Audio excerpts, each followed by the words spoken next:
Welcome to the Politicrat. I'm Omar Moore. It is Thursday, October the 22nd, 2020. On this edition of the Politicrat, a Jamboree Thursday, a preview of tonight's presidential debate between a vice president and a 10-year-old spoiled orange brat, plus President Obama's speech in full from Philadelphia from last night, and other developments that have already taken place on this Thursday. And, you guessed it, voting. All of that coming up next.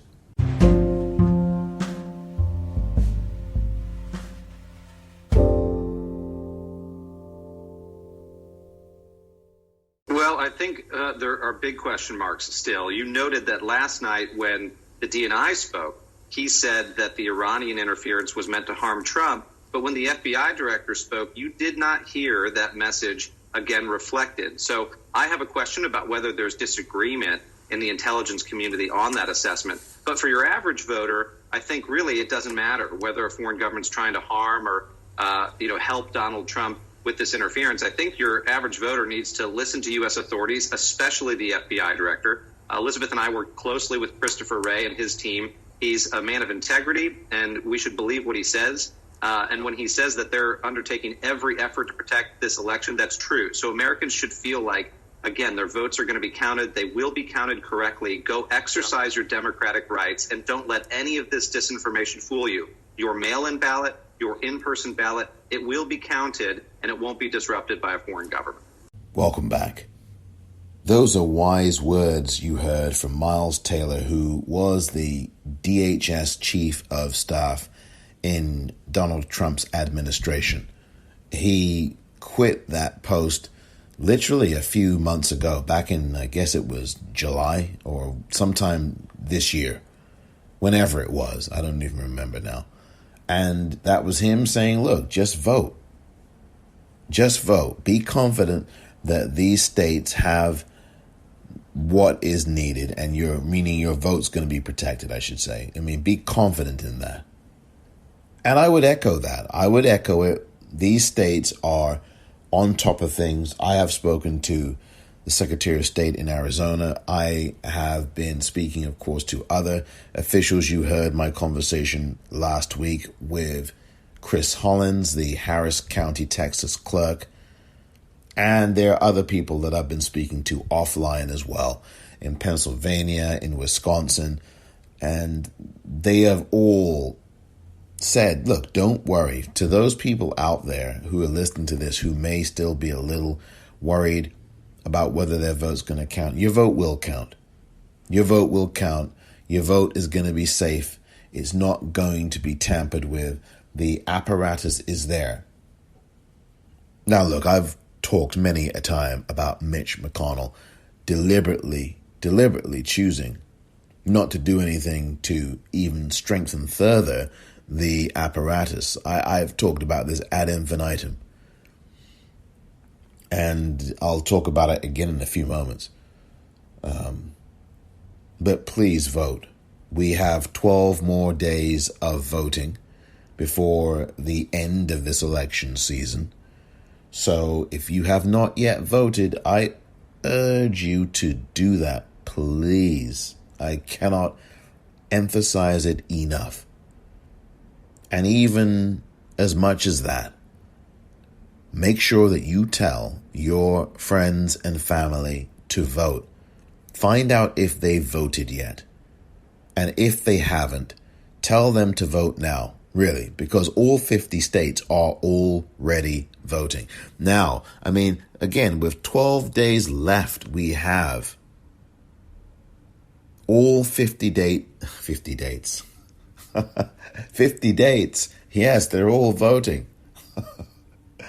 We have all 50 states voting, and Washington, D.C. voting right now. So every state in the country is voting. And thus far, and look, this number obviously is going to go much higher by the time you probably listen to this podcast episode. But as of right now, 45,794,956 people have voted in America. And we are still 12 more days away from the end of voting. These are record numbers, folks. I mean, these are record numbers of people.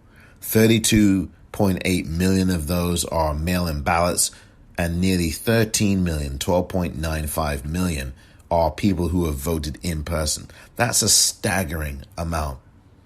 And quite frankly, this is exactly what is needed to assure that Democrats will have a very big night in just about 12 days.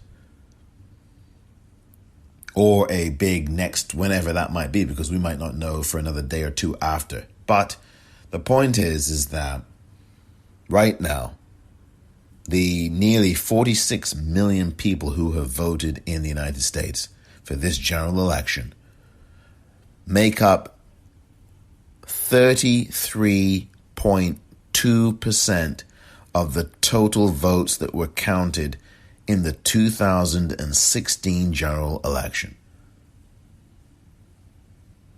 That's a third. That's more than a third of the total votes from 2016 already. And we still have 12 more days of voting. That gives you an idea of the kind of turnout that we've had. It is overwhelming. It is the kind of turnout that I think bodes well for Democrats. Yes, we've got to factor in that on the day of, you'll have a lot of Republicans voting because for whatever reason, that's the way it is. Republicans like to come out to the polls on the day of. I've never really known why. I've never researched why. Maybe I should research that. Why do you think that is? That one group of voters tends to come out specifically on the day of, and another group of voters, at least in this pandemic, prefer to vote by mail, mostly. I mean, there's a lot of Democratic voters who are coming out and voting in person because they are not trusting the mail, given the shenanigans of Louis DeJoy at the United States Postal Service. But I've always wanted to know that. Maybe I should research that. Maybe someone can tell me why it is that Republican voters tend to traditionally vote in person on the day of. So you're going to see that happen. So you'll see that. But so far, no matter which party is voting, no matter who you are and which party you're a part of or who you're voting for, the fact of the matter is that people are turning out, and I've said it over and over again, to have a big turnout, to have a real success, people have to vote early, in droves, and in record-breaking numbers. And so far, that is exactly what is happening. It's happening in every state that's voting. Now, there's 50 of them voting, but of the states that we have heard of, every one of those states is experiencing record-breaking turnout. Now, I don't know if that's true for all 50, but at least 10 we've seen this in Florida, Texas, we've seen this in Georgia, we've seen this in Pennsylvania and Michigan and Illinois and Ohio and Indiana and, California. Did I say Texas? If I did, well, I repeated it. I think that's what I rattled off 8 states there, 8 or 9. This is where we are now, and people are voting, and they are voting in unprecedented numbers. So take note of that. And I want you to, by the way, listen to what you're about to hear right now. And I've got something to say about it right after. So just tune your ears to this.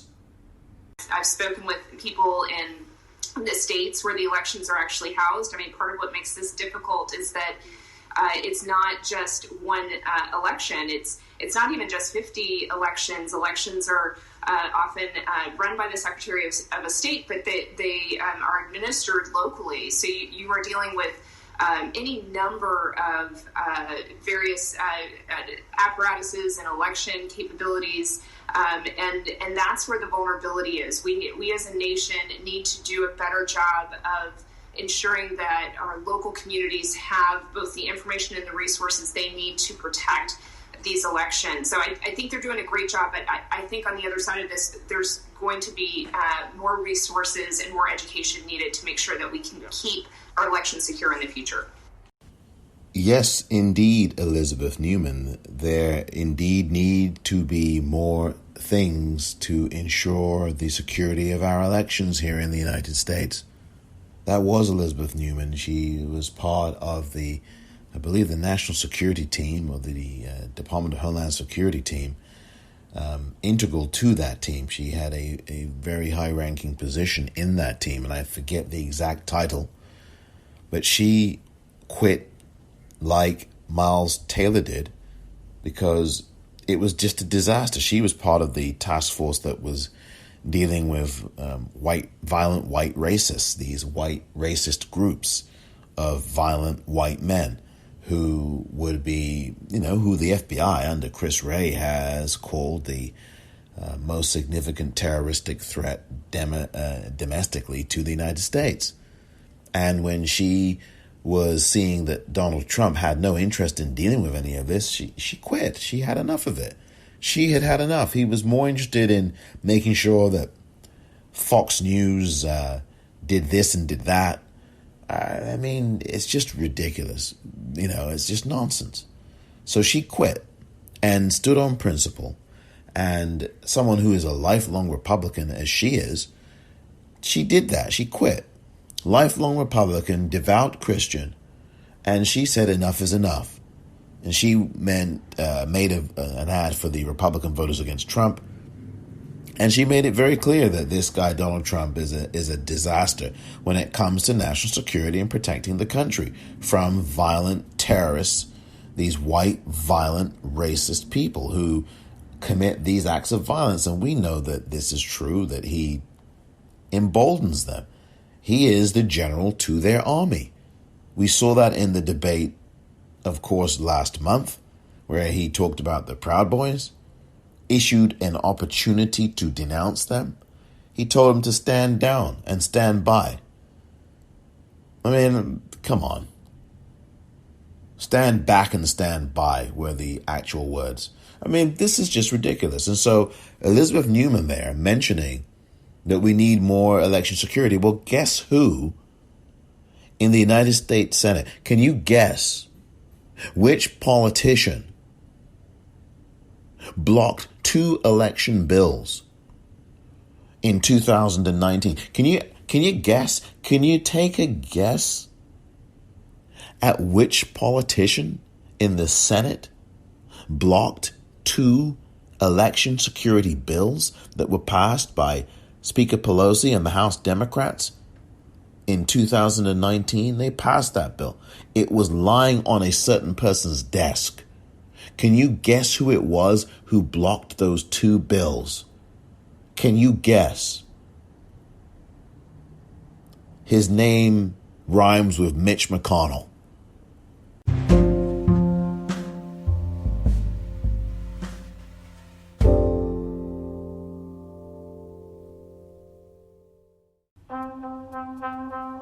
This year's election is going to be a little different. Instead of one election day, we now have a voting season. That special time of year when polls can open weeks before Election Day. When your mailbox can become a voting booth. When how you vote is just as important as who you vote for. How, when, and where to cast your ballot depends on your state. 'Tis the season to be prepared. This year, plan your vote.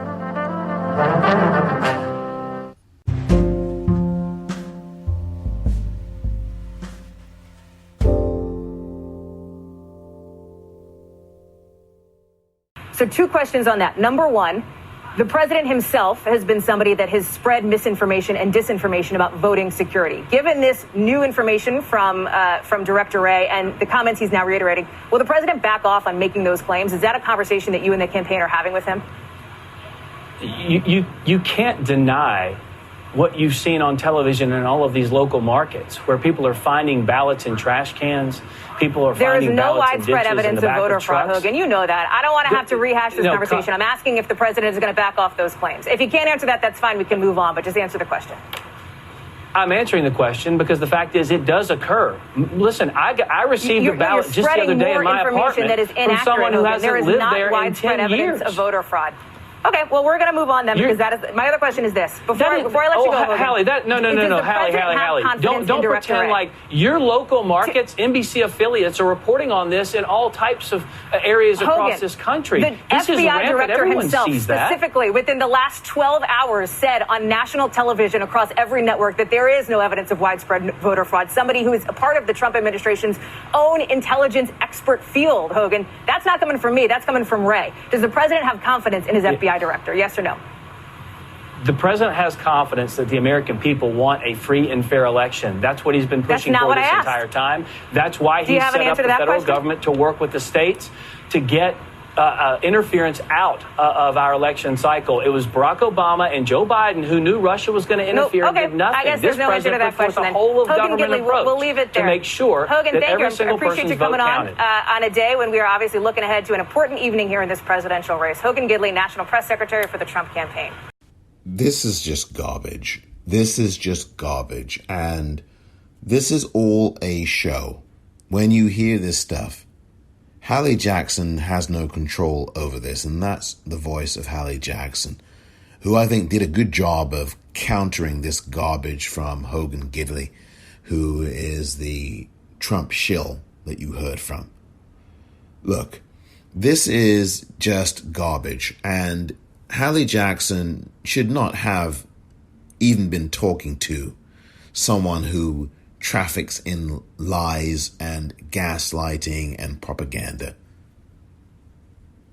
It's just not something that she should have been put in the position to do. And it's not her fault. It's her bosses. It's her news director, news producer, her boss, the network boss. That's what they want.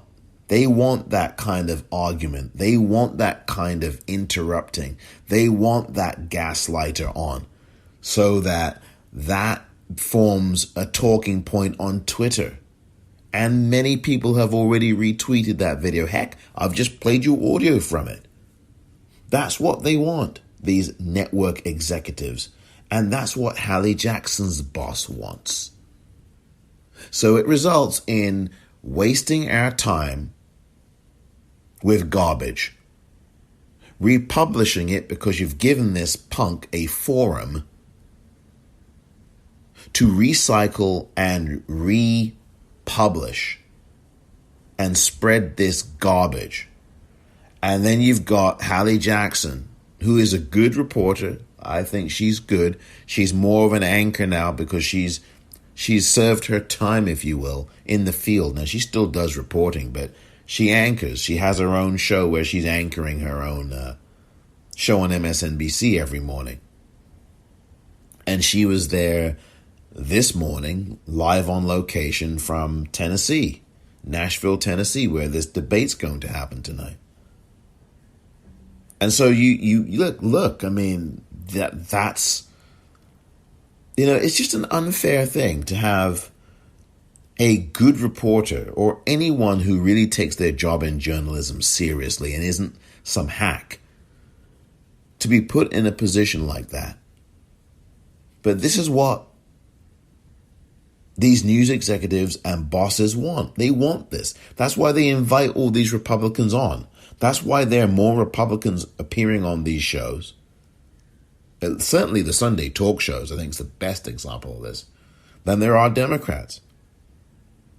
Because for them, ratings is, we want conflict, we want confrontation. The people love it. And yes, some of them do. But I think most of the rest of us, We are tired of it. We have had enough of the split screening and the screaming at each other and the talking over each other and the interrupting and the gaslighting and the blatant lies, the pathological lies, the outrageous statements, the racist statements, the misogynistic statements. I mean, this is the poison. And it's been happening for many, many, many years in America and elsewhere. It's disgusting. And it's all a show. All of it. Hallie Jackson knows that Hogan Gidley is a gaslighting piece of dung. But she has to do her job anyway. And at least she pushed back on him and cut him short. Because that kind of garbage is poisonous. Because while most people watching what you just heard a portion of will not buy into the garbage from Hogan Gidley, there will be 2, maybe even 3% of people who watched that, maybe 1% of people who watched that, who are thinking, yeah, maybe, yeah. And then they will end up calling up their local county board of elections person and ask them, can I vote? Is it going to be okay? Or they'll just not vote. And this is really the story here. People are fed up of it. And there's going to be 99% or 98% of people who just ignore it or turn off the TV. And then there's going to be that 1 or 2%.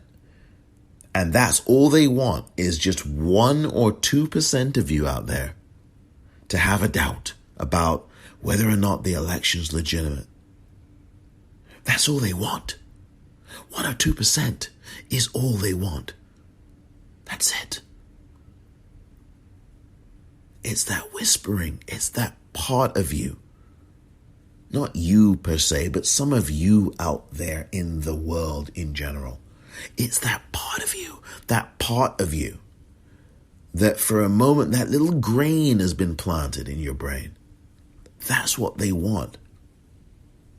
But again, it's the corporate news media who accessorizes this. And it's the corporate news media, specifically the news directors and the news producers and the network bosses who are the ones behind all this. I say don't put these people on the air, especially in the times we're living in. You don't put these fascist shills for fascists, on the air and call it, oh, we want to be objective, so let's bring on these Republicans who are shills for a dictator and are spreading lies. I really do think that the corporate news media, and I've said this many a time on this podcast, do themselves, really their audience, a profound disservice. I mean, they don't do themselves a disservice at all, because they're making lots of money from advertising on this kind of garbage. But they are doing you a disservice. And so the question you have to ask yourself is, do you think you can do better with a media that isn't like this? And I say that you can. I say that you go to freespeech.org. I say that you listen to Tom Hartman. I say that you listen to Randy Rhodes. I say that you listen on Sirius XM Urban View to Joe Madison, the Black Eagle, to Karen Hunter, to Laura Coates, to Clay Kane. These are the people who will give you news. These are the people who will not entertain BS. And if they do, they will smack it down immediately. I mean, Hallie Jackson did smack it down. But what you will hear from the people I've just mentioned, and also especially from Roland Martin, who has his show daily called Roland Martin Unfiltered. You can find that on the internet everywhere, YouTube and I think Instagram, Periscope, and elsewhere. Roland is a master of media. He just does this better than anybody. But all of those people I've just mentioned, plus not to ever forget Amy Goodman and Democracy Now! At democracynow.org. What all these people do is talk about news, and they analyze it. They have critical thinking ability and skill. They give you news about the black community like no one ever does. Roland Martin is at the forefront of that.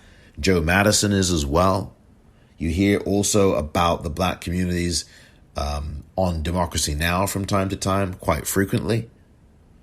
These are, and Karen Hunter talks about black people and liberation and dealing with what's going on in the society regularly. Laura Coates does as well. Clay Kane gets into that as well. I mean, these are people who give you something different, give you something extra, give you some real news so you come away from it edified, not exhausted. The vast majority of what you're seeing on the corporate news media is exhausting. And some of it can be edifying. There's some good people on who do some good things. There are actually one or two pundits even that I think are quite good and reasonable. But the corporate news media is run by corporations. And thanks to Bill Clinton and Ronald Reagan before him, this is where we are. This is why we are where we are with the corporate news media. So my suggestion is support independent media. Support Randy Rhodes. Support Roland Martin. Support Joe Madison. Support Amy Goodman and Democracy Now! Support all of these people, Karen Hunter, and the others that I've mentioned, because this is where it counts, freespeech.org. This is where it counts, especially now in these 12 days that we have of voting remaining. When I come back, speaking of confrontations and the like, yes, I'm going to talk briefly about the presidential debate, the second and final one, since we had one canceled by President Chickenhawk last week. Stay tuned.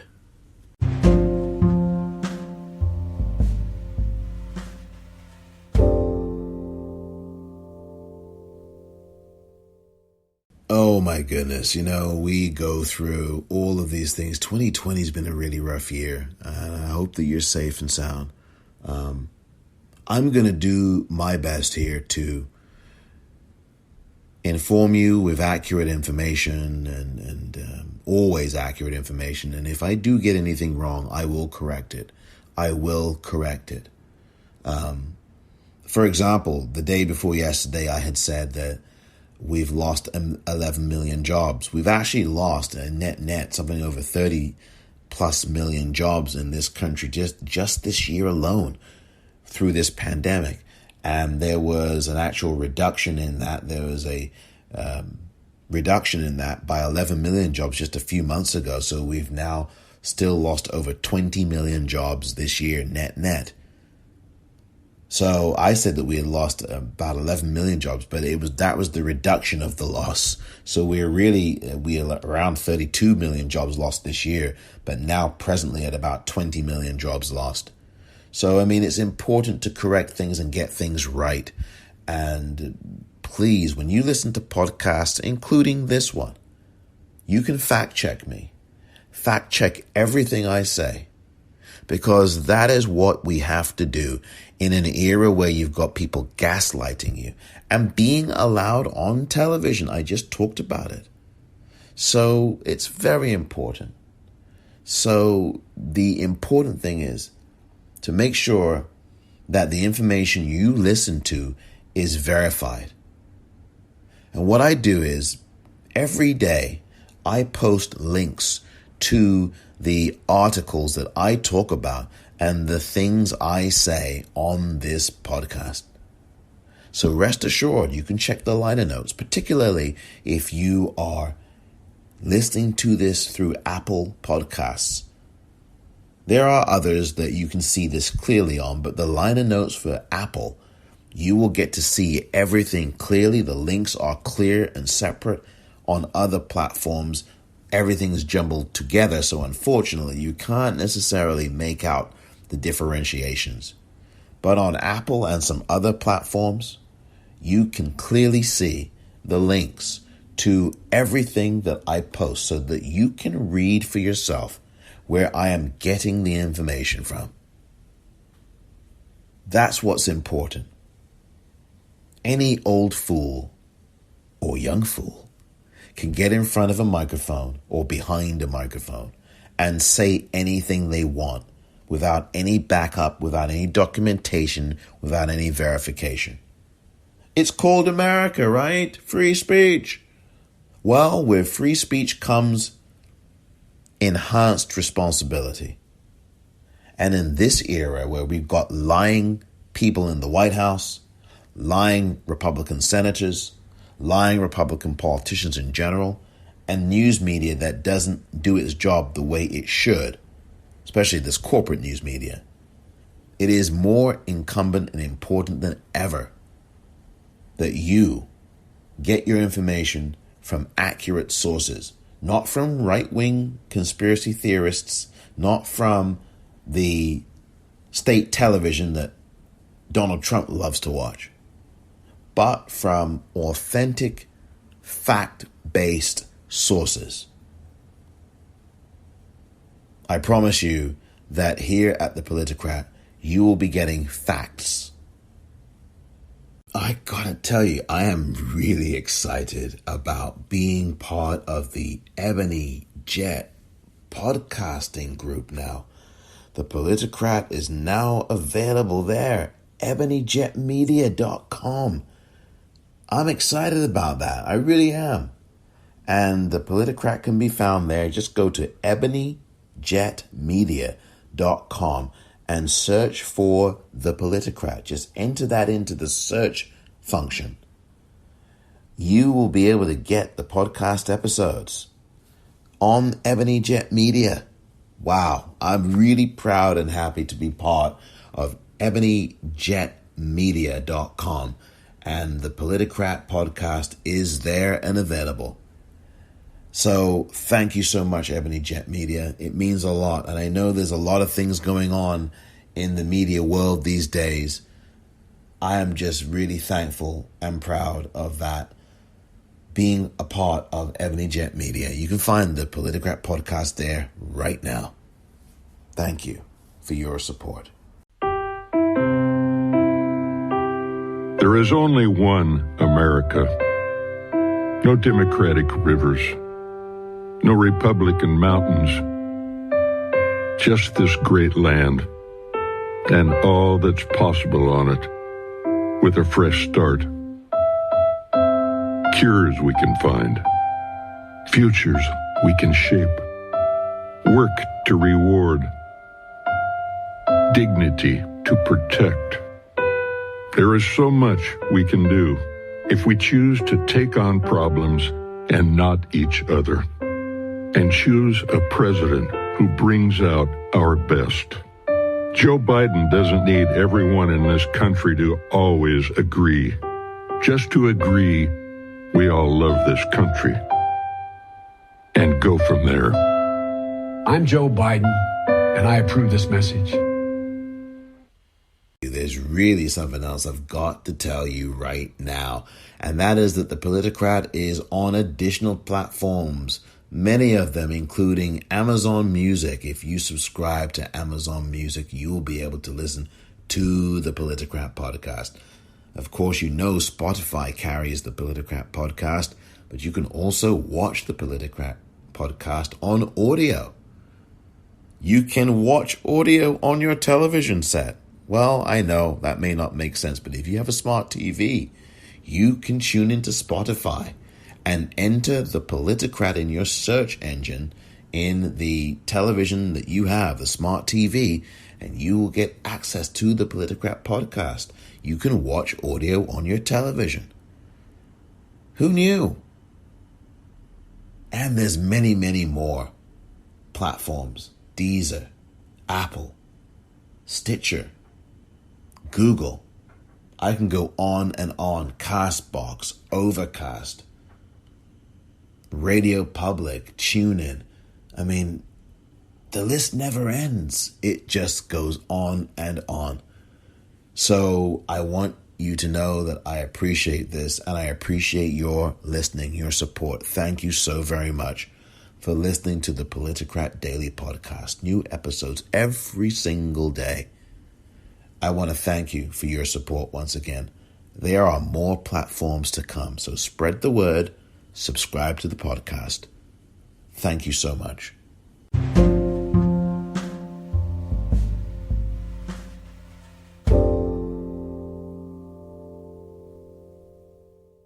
Welcome back. Media responsibility is everything. You know, in that last segment, I was talking about the bosses of these networks and Hallie Jackson being put in this position, you know, as someone who is a good journalist like she is, and now a good and decent anchor being put in these kinds of situations that are not her doing. You know, she doesn't book these guests. The bookers book the guests. And these media bosses, these news network bosses and directors and her bosses make these choices, these deliberate choices to put these people on. And if we're going to have an election night coverage like this, you are going to further contribute to the Xanax prescriptions and the Pepto-Bismol and the Tums. I'm sorry to plug these things because I'm not really trying to, but you're going to contribute to an ever-growing prescription medicine industry with this kind of Mickey Mouse stuff. I hope that the corporate news media are going to be exercising a modicum of responsibility on November 3rd, November 4th, and perhaps beyond that. Because the reality is that if this election is very close on November, the general election, on the night of November 3rd, and early into the early morning hours East Coast time on November 4th,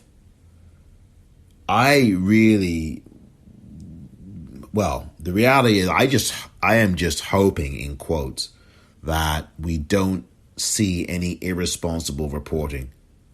And I do hope that the corporate news media, although I don't think they're going to do this, doesn't cover Donald Trump responding to what we're learning about the results of the election or what we're learning from different states.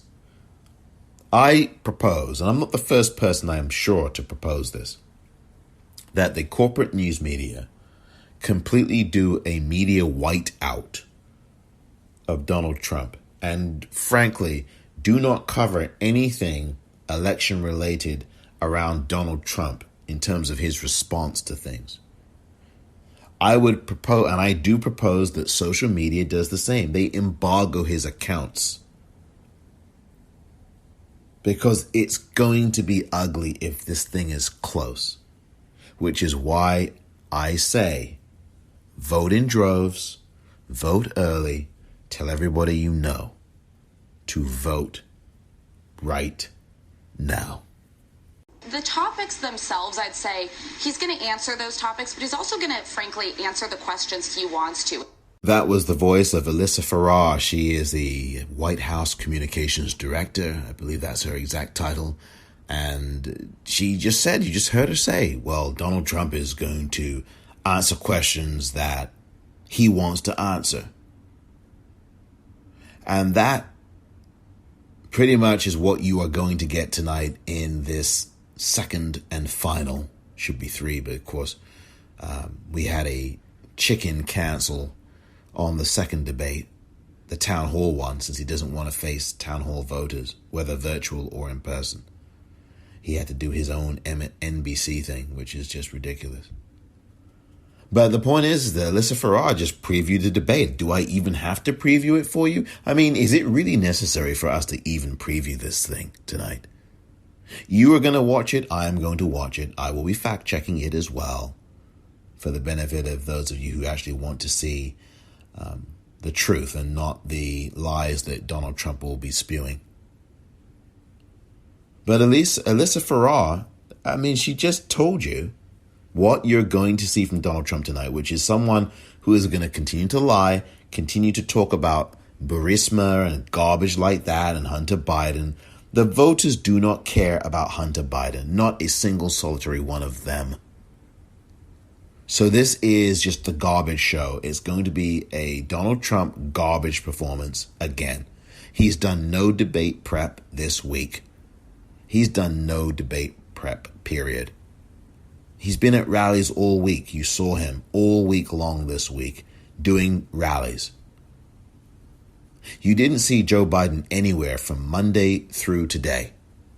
There was one clip of him on a 60 Minutes interview that will be shown on Sunday coming up. But his head has been buried in debate prep all week.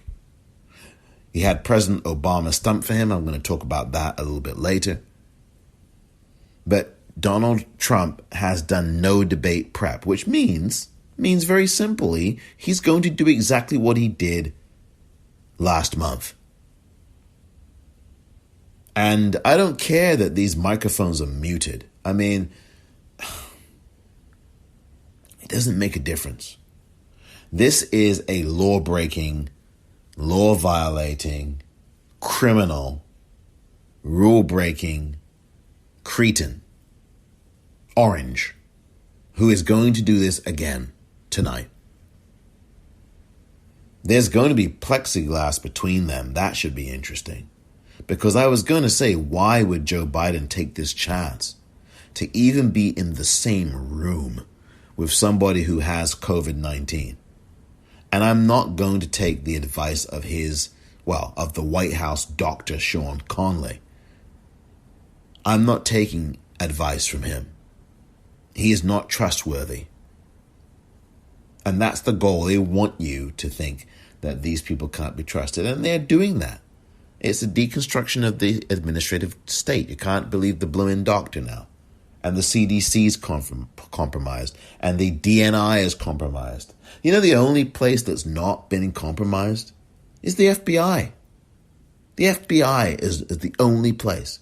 Christopher Wray. And I know he made the statement yesterday, but he didn't get co-opted by DNI John Ratcliffe, the Department of National Intelligence. All this nonsense about Iran and, Iran. Give me a break. I mean, I'm not saying that this stuff may not be true, but you're holding a press conference 20 minutes after President Obama finishes talking and lacerating Donald Trump as he deserved to be lacerated. Oh, we're going to hastily put this news conference out, so you're going to try to offset the news cycle of, well, it didn't work. This attempt to offset the coverage about Obama and the reaction to it, and it didn't work. I mean, they showed those clips a lot last night. And I'll get to you'll get to hear the whole bloomin' speech. It's really good. I do think the media overstated that, by the way. Oh, he took aim at Donald Trump, yeah. But I don't, the media went a little bit overboard. Oh, he skewered Lasser. Boy. I mean, yes, he did, but my goodness, this is stuff that's not new. I mean, everybody knows that Obama has it absolutely right about Trump. We all see it every day.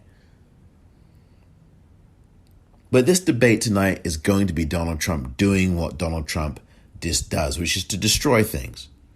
And this is horrible. It's not normal. We must condemn it. This is not what a debate should be. And you have an opportunity to make sure you never see a debate like that again after tonight. Because if you still haven't voted yet, you can vote now and get rid of this orange cretin and these Republicans. It's just absolutely disgraceful. You're going to have a man in Joe Biden who is going to be prepared. And I think will do an even better job. I think, some people said he didn't do that great a job. Maybe, maybe not. I'm one of those who thinks he did do a good job. I think a very good job considering all of that garbage and crap that was flying at him from the liar-in-chief, Donald Trump, who was literally sick with coronavirus then. I mean, he was sick with it. It was obvious. He didn't look well at all. Does he ever look well? I mean, he looks like he's trying to audition for blackface because every time you see him, the shade of orange is getting more bronze by the second. I mean, what is this guy trying to do? Phew. Anyway, that's the debate tonight. I think, look, NBC News anchor and White House correspondent Kristen Welker is moderating the debate. I think she'll do a good job, which I guess I don't want to say that's setting a low bar, given what we've seen from Chris Wallace. Oh boy, what a disaster. And Susan Page, even worse. I mean, just listen to this, for example, this morning. Just listen to this. You've got to hear this. So let's bring in John Avlon, CNN senior political analyst, and Susan Page, Washington bureau chief for USA Today, who might know a thing or two about the pressure of a day like this. Susan, I bet you're happy that your evening may include sitting on the couch and watching this instead of having to debate it, having to moderate it, which you did a great job at. So what would you ask tonight, Susan, if you were doing this one? You see, this is what I'm talking about. This is the real problem as well. Susan Page did a horrible job 2 weeks ago. Let's have that absolutely right. Susan Page was awful 2 weeks ago as a moderator of that vice presidential debate between Senator Kamala Harris and Mike Pence. She was a shambles, Susan Page was. An absolute shambles. I've documented this. I've had Manju Kulkarni on to talk about this, and she noted this as well. This kind of enabling that Susan Page did, she of USA Today, the Washington bureau chief of that newspaper, her enabling of Vice President Mike Pence was just disgusting. And her continuous, thank you, Mr. Vice President, thank you. And the failure of Susan Page to step in and say, Mr. Vice President, your time is up. It's the senator's turn to speak. Please don't interrupt. That is the end of your time. Stop it. She never said that once. And Kamala Harris was interrupted. The senator out here in California was interrupted at least 16 times by Mike Pence. Not one of those times did Susan Page step in and say, Mr. Vice President, that's enough. Mr. Vice President, it's the speaker's time. It's Senator Harris's time. I didn't hear it. Maybe I'm wrong. Maybe you can go back through that debate and you tell me. You listen and tell me if you hear her ever do that. She never does. She never did. And you got Poppy Harlow just there. You just heard her. Oh, and Susan, you did a very good job. No, you didn't. That's all media colleagues kissing each other's backsides. Everybody knows the truth. You will not find more than 30% of the public who thinks that Susan Page did a good job. I guarantee you, any person who watched that debate, she did not do a good job. All you have to do, and I know social media is not the most scientific place or the most reliable, but just look at credible accounts on social media, the ones with the blue check marks on them. Very few of them honestly thought that she did a good job. There were people who tweeted about her doing a substandard job. I've told you, I don't have a blue tick at the popcorn REEL, but I don't care. That doesn't legitimize me a friggin' tick. Blue, white, whatever, or the actual friggin' insect. None of that. We can't allow ourselves to be validated by someone else. Let me just detour to that for a second. We validate ourselves. Do not depend on someone else to validate you. You know why? Because at any moment, they can revoke that validation. You must validate yourself. That I cannot stress enough. You validate you.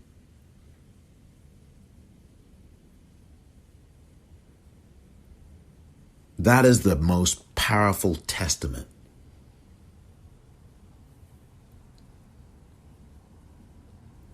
We must value ourselves, and we must not rely on other people to validate us.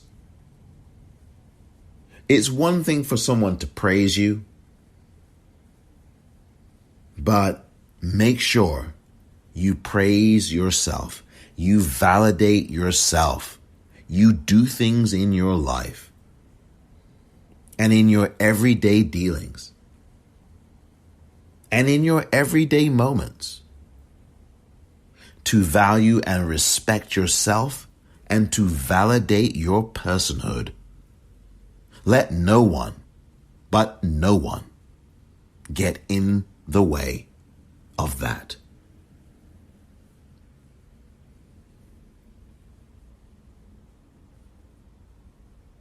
That's really what this is about. Susan Page did a horrible job on that debate stage. And that's the problem, right? Is that you've got media people, Poppy Harlow on CNN with her show, along with Jim Sciutto. I mean, the show's decent, but it's fluff stuff, right? When you've got, and that's the problem with the corporate news media. You've got all the navel gazers sitting there in a love-in. We're all buddies, we're all chums, it's a club, and that's not helpful to the average American. I'm sorry. The average person watching that is not enthused. It is a club of people who are well-to-do. Nothing against people who are well-to-do. I'm just against people who are well-to-do getting these huge tax breaks. I'm against that. I'm against the grotesque, and that's the nicest word I can think of off the top of my head, imbalance of wealth in this country, where you've got the top 1 to 3% of the country earning, and not even earning, just amassing quadrillions and trillions and billions of dollars of wealth, while the 97% of us, 99% of us, are not getting any kind of tax break. We're not getting tax breaks. We're not, come on. Whose wages have increased? Whose wages that have increased by very much at all? While you've got all these people in these hierarchical places making billions of dollars and paying no tax under Donald Trump. None. Joe Biden will not tax you. You're going to hear a lie tonight on that debate stage from Donald Trump. He's going to say that Donald Trump is going to say that Joe Biden is going to tax everybody. No, he's not. I'll put a link in this episode in the liner notes to Joe Biden's tax plan. He is not taxing anybody who makes less than $400,000. And you're going to hear a lie from Donald Trump tonight saying, oh, yes, he's taxing everybody, which he is not. Joe Biden is taxing everybody making more than $400,000. And the wealthy will pay their fair share. That's what's going on. But this is what happens in the media when you've got these these people. Oh, Susan, you did it. And I'm sure Poppy and Susan are probably friends or associates. I'm sure this is not the first time they've ever had a conversation, whether it be on air or offline or off air. I'm sure it's not. We have to get real here, folks. And just be aware that this is the context. We know with our own two eyes, if you saw this debate, if you heard this debate 2 weeks ago, you know that Susan Page as a moderator did a horrible job. Absolutely horrible. I want to curse, but I'm not going to, because that's the level of terrible that moderating job was. And they just slide, to show you how the corporate machine works, they just slide her behind right back in like nothing happened. MSNBC last week, CNN this week. Today, slide her backside right in, slide her ass right back in, like nothing happened, like you didn't have that horrible, atrocious, moderating debate performance. Slide your ass right back in. Oh, yes, it's Susan Page. Hello. Like nothing happened, like you didn't have that piss poor moderating debate. It was horrible. Horrible.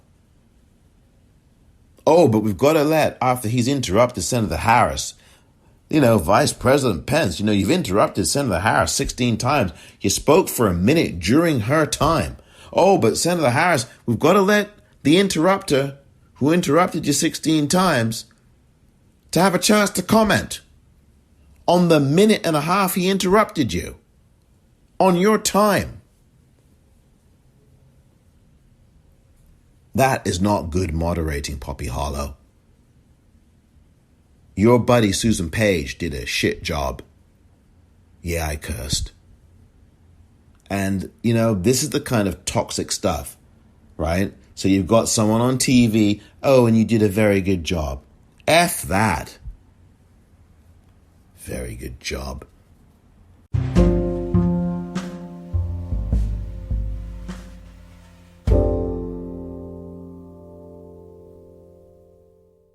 The coronavirus. This is their new hoax. We have it totally under control. It's one person coming in from China. One day it's like a miracle. It will disappear. When you have 15 people, and within a couple of days it's going to be down to close to zero, we really think we've done a great job in keeping it down to a minimum. I like this stuff. I really get it. People are surprised that I understand it. No, I don't take responsibility at all. Priorities USA Action is responsible for the content of this ad.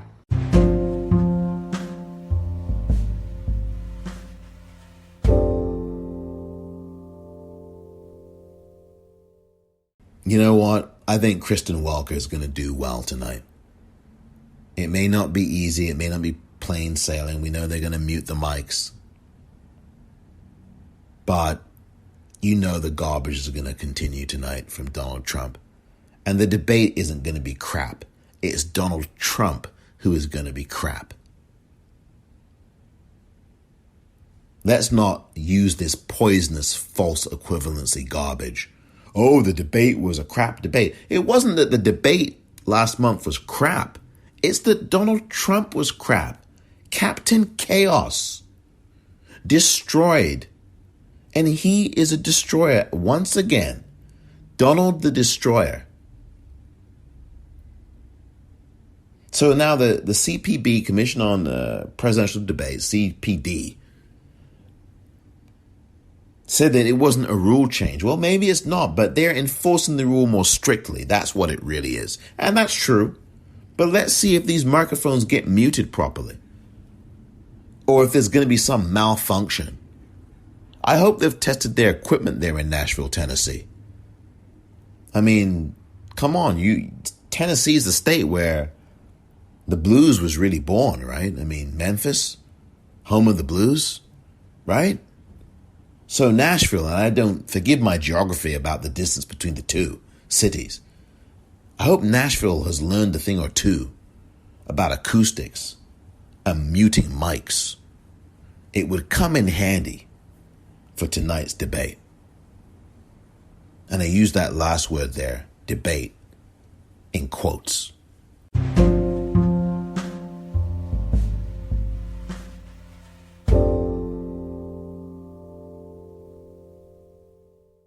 President Obama yesterday gave a great speech in Philadelphia. Really important speech, better than the speech he gave at the convention a couple of months ago for the Democrats. But you got to listen to this speech. I'm going to play this whole thing in its entirety. You can just really get this full speech. So I just want to say thank you for listening to this edition of The Politicrat. But I do want to leave you with the speech because I think that should just play out until the end without anything further from yours truly. So for those of you listening, I hope you will continue to listen on to the speech itself from President Barack Obama yesterday in Philadelphia.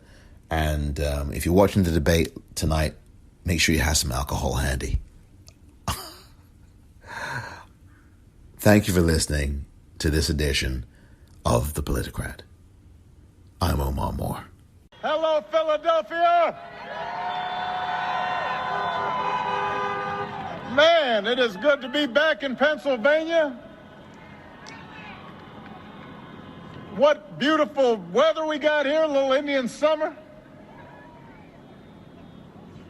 You know, I know the president spent some time in Erie last night, and apparently he complained about having to travel here. And then he cut the event short, poor guy. I don't feel that way. I love coming to Pennsylvania. You guys delivered for me twice, and I am back here tonight to ask you to deliver the White House for Joe Biden and Kamala Harris.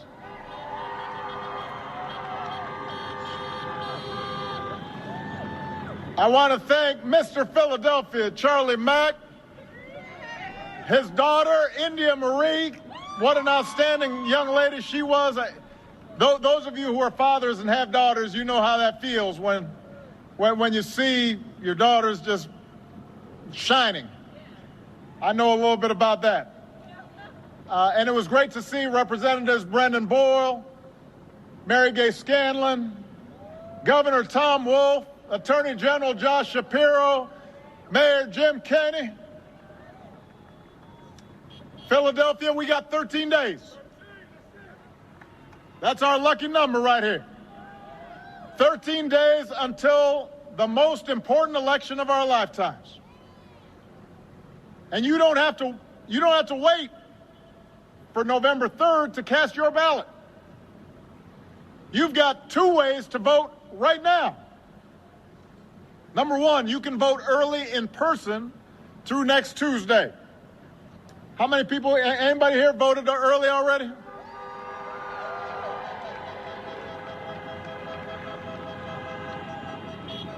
If you haven't, just go to iwillvote.com/PA and find out where you can vote early. Number two, you can vote from home with a mail-in ballot. Just go to iwillvote.com/PA to request your ballot right away. And before you send it back, Pennsylvania's got this thing where you've got to use both envelopes. So you've got to read the directions carefully to make sure your vote counts. And if you've already voted, then you've got to help your friends and family make a plan to vote. Take them with you if you vote early or if you vote in person on Election Day, because this election requires every single one of us to do our part. And what we do these next 13 days will matter for decades to come. Now, last time I was in Philadelphia, I was at the Constitution Center. And I was delivering a speech for the Democratic National Convention this year. And I said during that speech, I've sat in the Oval Office with both of the men who are running for president. And they are very different people. I explained that I never thought Donald Trump would embrace my vision or continue my policies, but I did hope, for the sake of the country, that he might show some interest in taking the job seriously. But it hasn't happened. He hasn't shown any interest in doing the work or helping anybody but himself and his friends, or treating the presidency like a reality show that he can use to get attention. And by the way, even then his TV ratings are down. So you know that upsets him.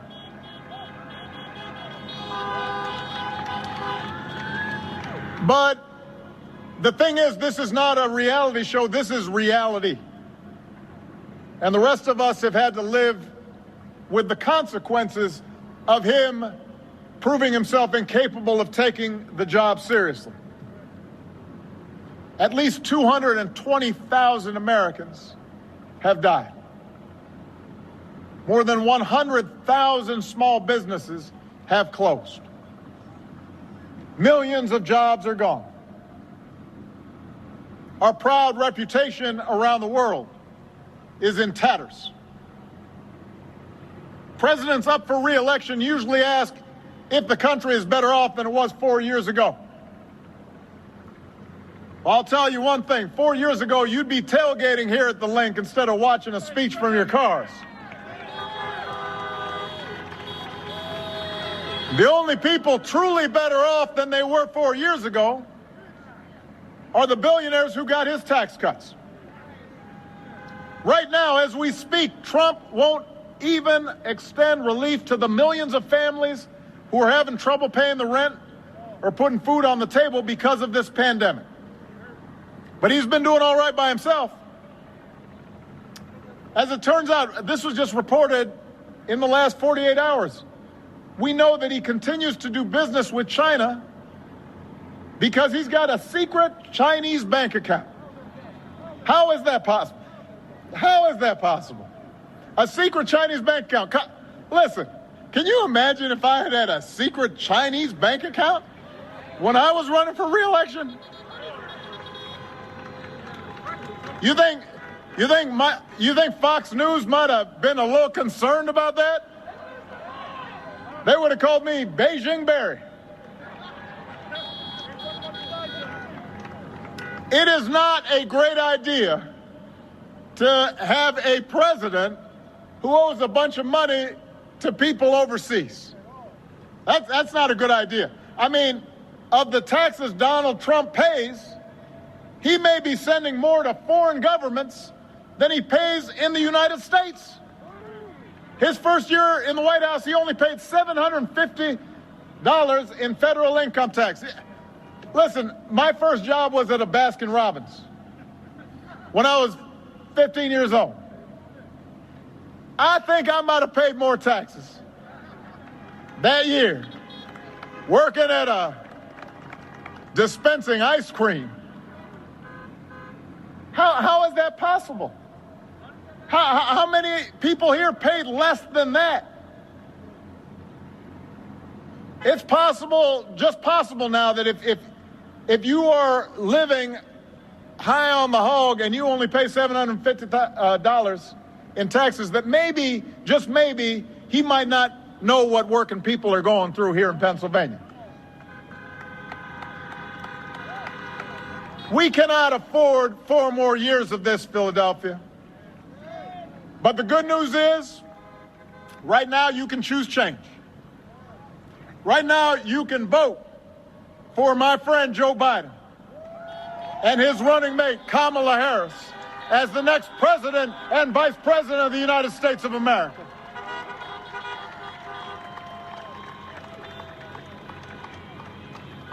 Now, Joe's no stranger to here. He's a native son, scrappy kid from Scranton.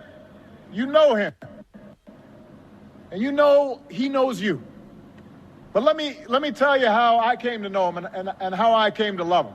12 years ago, when I chose Joe Biden as vice president, as my vice presidential running mate, I didn't know Joe all that well. We had served in the Senate together, but we weren't super close. He and I came from different places. We came from different generations. But I came to admire Joe as a man who has learned early on to treat everybody he meets with dignity and respect. Living by the words his parents taught him. No one's better than you, Joe, but you're better than nobody. And that empathy, that decency, that belief that everybody counts, that's who Joe is. That's who he'll be. And I can tell you the presidency doesn't change who you are, it reveals who you are. And Joe has shown himself to be a friend of working people.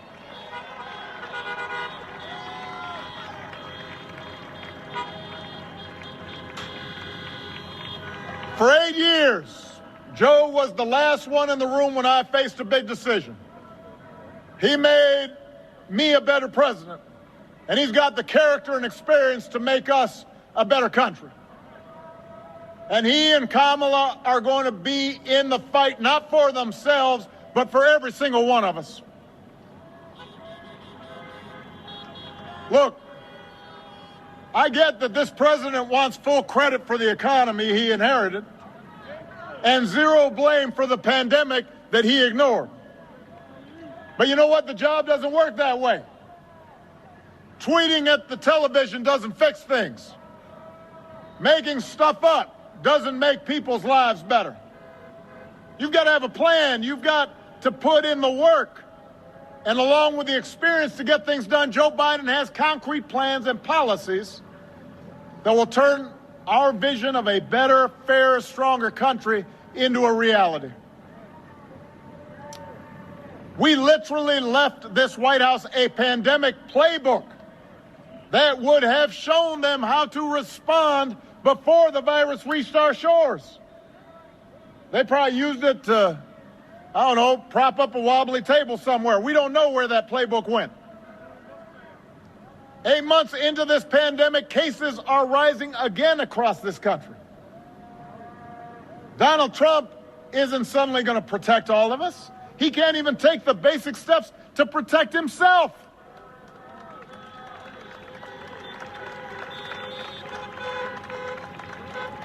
Just last night, he complained up in Erie that the pandemic made him go back to work. I'm quoting here. He was upset that the pandemic's made him go back to work. If he'd actually been working the whole time, it never would have gotten this bad.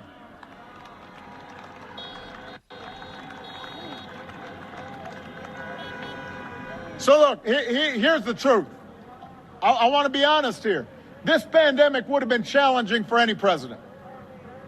But this idea that somehow this White House has done anything but completely screw this up is just not true.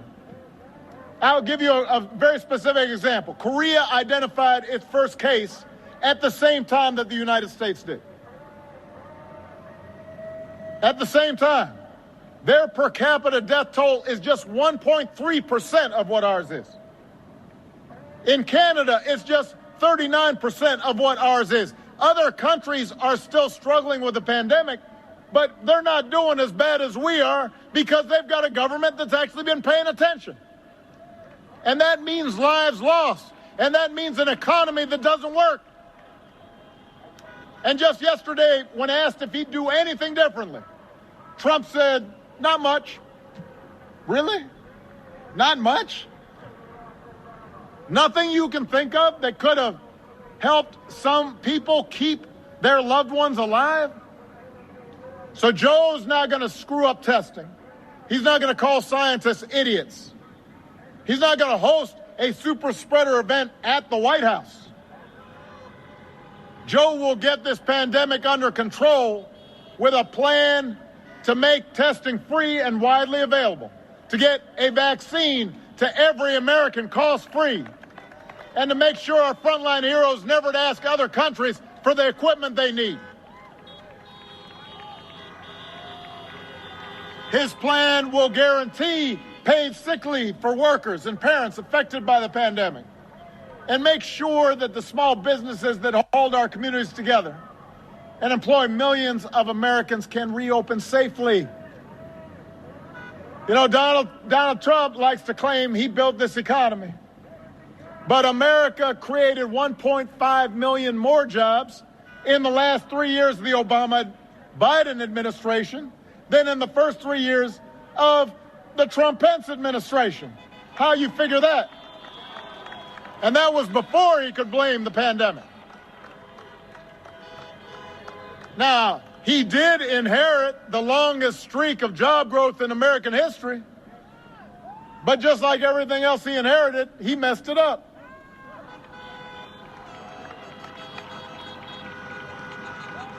The economic damage he inflicted by botching the pandemic response means he will be the first president since Herbert Hoover to actually lose jobs.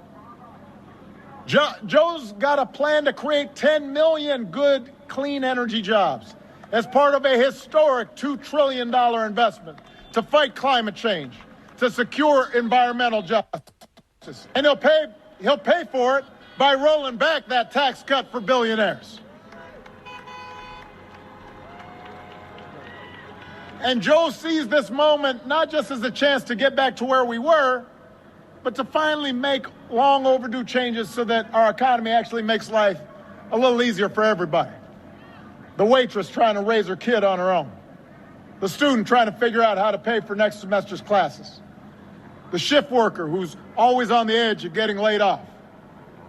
The cancer survivor who's worried about her pre-existing conditions protections being taken away. Let me tell you something, Pennsylvania. This I know to be true. Joe and Kamala will protect your health care and expand Medicare and make insurance more affordable for everybody.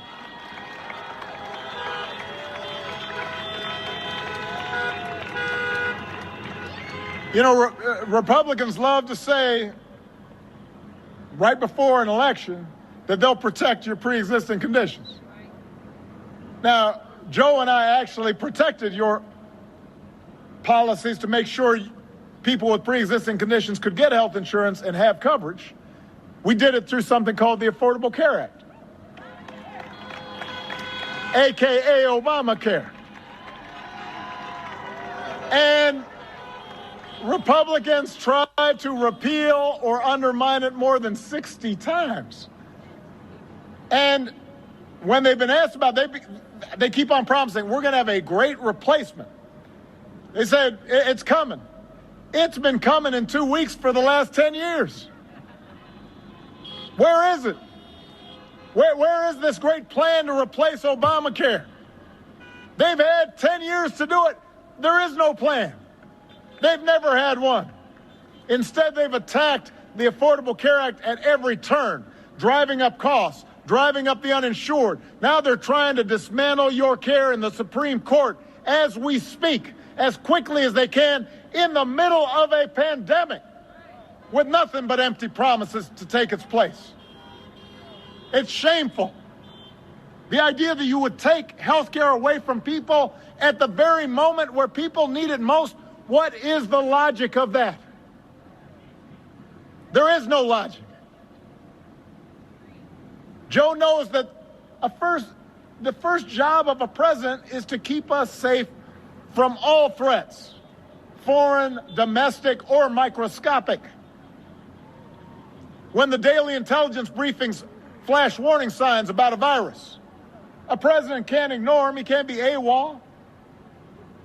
Just like when Russia puts bounties on the heads of our soldiers in Afghanistan, the commander-in-chief can't be missing in action. I can tell you this, Joe Biden would never call the men and women of our military suckers or losers. Who does that? He knows these heroes are somebody's children, somebody's spouse, somebody's dad or mom. He understands that. And he's going to restore our standing in the world because he knows that America's true strength comes from setting an example that the world wants to follow. A nation that stands with democracy, not dictators. A nation that can mobilize and inspire others to overcome threats like climate change and terrorism and poverty and disease.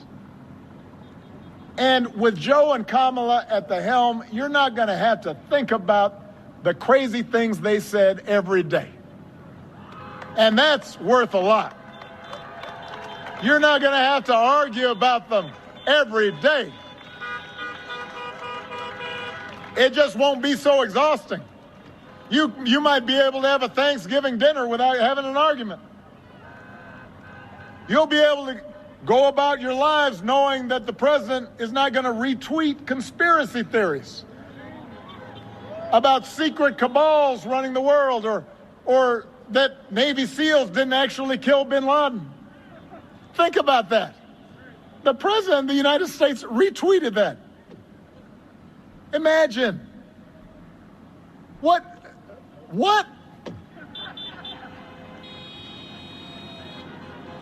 We're not going to have a president that goes out of his way to insult anybody who doesn't support him or threaten them with jail. That's not normal presidential behavior. We wouldn't tolerate it from a high school principal. We wouldn't tolerate it from a coach. We wouldn't tolerate it from a coworker. We wouldn't tolerate it in our own family, except for maybe crazy uncle somewhere, you know. Yeah, he's I mean, why would we expect and accept this from the president of the United States? And why are folks making excuses for that? Oh, well, that's just him.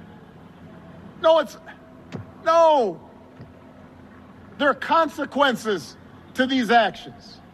They embolden other people to be cruel and divisive and racist. And it frays the fabric of our society. And it affects how our children see things. And it affects the ways that our families get along. It affects how the world looks at America. That behavior matters. Character matters.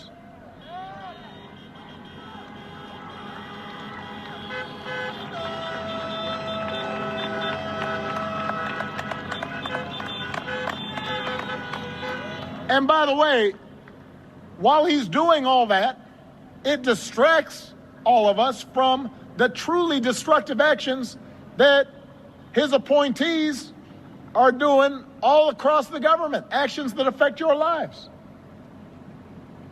You know, the Environmental Protection Agency that's supposed to protect our air and our water is right now run by an energy lobbyist that gives polluters free rein to dump unlimited poison into our air and water.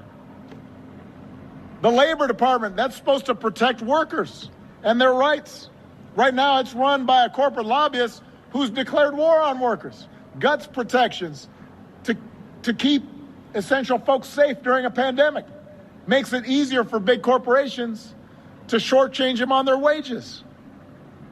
The Interior Department, that's supposed to protect our public lands and wild spaces, our wildlife and our wilderness.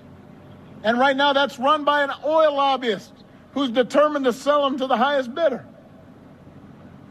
You've got the Education Department that's supposed to give every kid a chance, and that's run by a billionaire who guts rules designed to protect students from getting ripped off by for-profit colleges and stiff-arm students looking for loan relief in the middle of an economic collapse. I mean,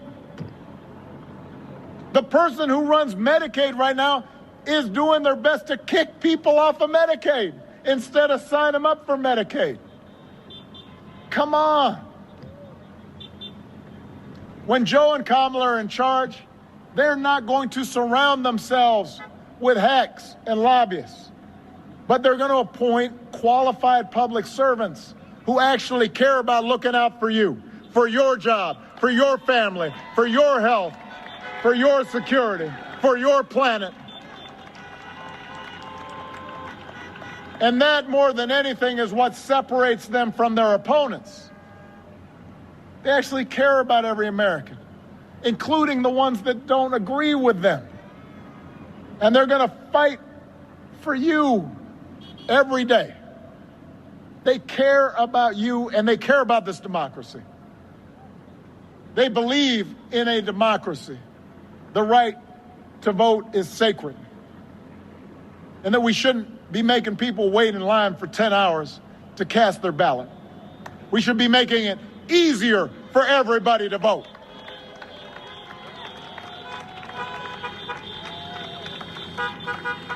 They believe that no one, especially the president, is above the law. They understand that protest on behalf of social justice isn't un-American.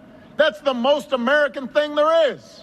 That's how this country was founded, protesting injustice.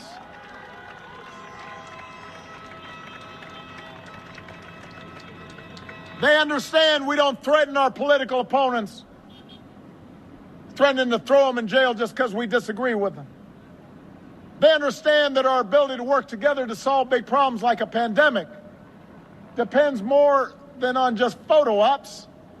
It depends on actually learning the facts and following the science and not just making stuff up whenever it's convenient.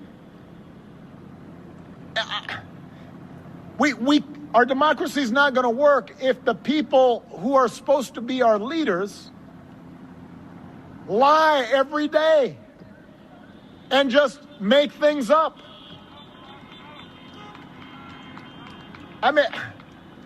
And we've just become numb to it. We just become immune to it. Every single day, fact checkers can't keep up. And look, this notion of truthfulness and democracy and citizenship and being responsible, these aren't Republican or Democratic principles, they're American principles. They're what most of us grew up learning from our parents and our grandparents. They're not white or black or Latino or Asian values, they're American values, human values. And we need to reclaim them. We have to get those values back at the center of our public life. And we can, but to do it, we've got to turn out like never before. We cannot leave any doubt in this election. Because the president's already said, if this is even close, I'm going to just make stuff up. He's already started to do it. So we can't have any doubt. We can't be complacent. I don't care about the polls. There were a whole bunch of polls last time. Didn't work out because a whole bunch of folks stayed at home and got lazy and complacent. Not this time. Not in this election. Not this time.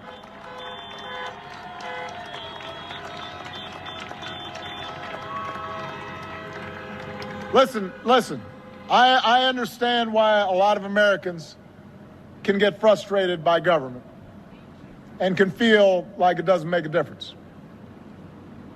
Even supporters of mine, during my 8 years, there were times where stuff we wanted to get done didn't get done. And people said, well, gosh, if Obama didn't get it done, then, maybe it's just not going to happen.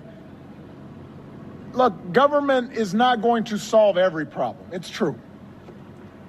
Every elected official is going to make some mistakes. This is a big, complicated country, and the system's designed so that change happens slowly. It doesn't happen overnight.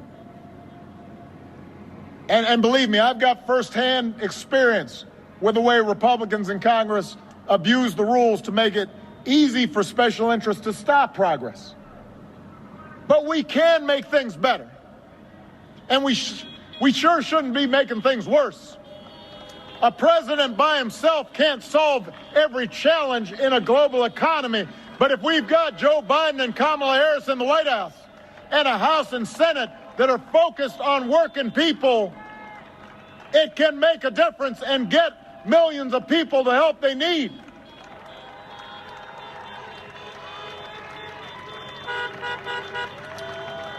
A president by himself can't eliminate all racial bias in our criminal justice system, but if we've got district attorneys and state's attorneys and sheriffs and police chiefs focused on equality and justice, it can make things better.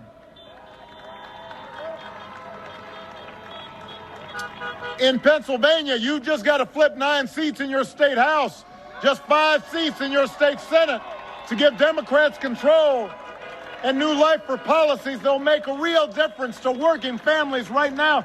It can make things better. And in the end, Pennsylvania, that's what voting's about. Making things better. Not making things perfect, but putting us on track so that a generation from now we can look back and say, things got better starting now. And that's what voting's about. Voting's about using the power we have and pooling it together to get a government that's more concerned and more responsive and more focused on you and your lives and your children and your grandchildren and future generations. And the fact that we don't get 100% of what we want right away is not a good reason not to vote. It means we've got to vote and then get some change and then vote some more and then get some more change and then keep on voting until we get it right. And we will never come close to seeing what it would be like if everybody voted. When I hear people saying, well, I don't know, your voting doesn't make a difference. We don't know because usually no more than half the people who could be voting vote. We get 50, 55% of people voting, and then people say, well, look, not enough change happened. Well, imagine what would happen if 60% voted. What about 70%? Imagine January 20th when we swear in a president and a vice president who have a plan to get us out of this mess, who believe in science and have a plan to protect this planet for our kids, and who care about working Americans and have a plan to help you start getting ahead, and who believe in racial equality and gender equality and believe in not discriminating against people because of their sexual orientation, and are willing to bring us closer to an America where no matter what we look like and where we come from and who we love and what our last name is, if we go out there and we work, we can make it. And we're part of an American family. All of that is possible. All of that is within our reach if we vote. Because let me tell you something, Pennsylvania, some people ask me sometimes, they say, man, how have you been able to take it these last 4 years, just watching all this? How do you keep your spirits up? And I tell them, I say, look, for all the times these last 4 years that we've seen our worst impulses revealed, we've also seen what our country can be at its best. We've seen folks of every age and background who've packed city centers and airports and town squares just so families wouldn't be separated, so another classroom wouldn't get shot up, so our kids wouldn't grow up on an uninhabitable planet. We've seen Americans of all races joining together to declare in the face of injustice that Black Lives Matter. No more, but no less, so that no child in this country feels the continuing sting of racism. We've seen folks, our essential workers, our healthcare workers, risking their lives day in, day out to save somebody else's loved ones. We've seen people volunteer and contribute to help those who are having an especially difficult time right now. That's true in Pennsylvania. That's true all across the country. America is a good and decent place. But we've just seen so much noise and nonsense that sometimes it's hard for us to remember. Philadelphia, I'm asking you to remember what this country can be. What it's like when we treat each other with respect and dignity. What it's like when our elected officials actually behave responsibly. I'm asking you to believe in Joe's ability, in Kamala's ability to lead this country out of these dark times and help us build it back better. Because we can't abandon those who are hurting right now. We can't abandon the children who aren't getting the education they need right now. We can't abandon those protesters who inspired us. We've got to channel their activism into action. We can't just imagine a better future. We've got to fight for it. We've got to out-hustle the other side. We've got to outwork the other side. We've got to vote like never before and leave no doubt.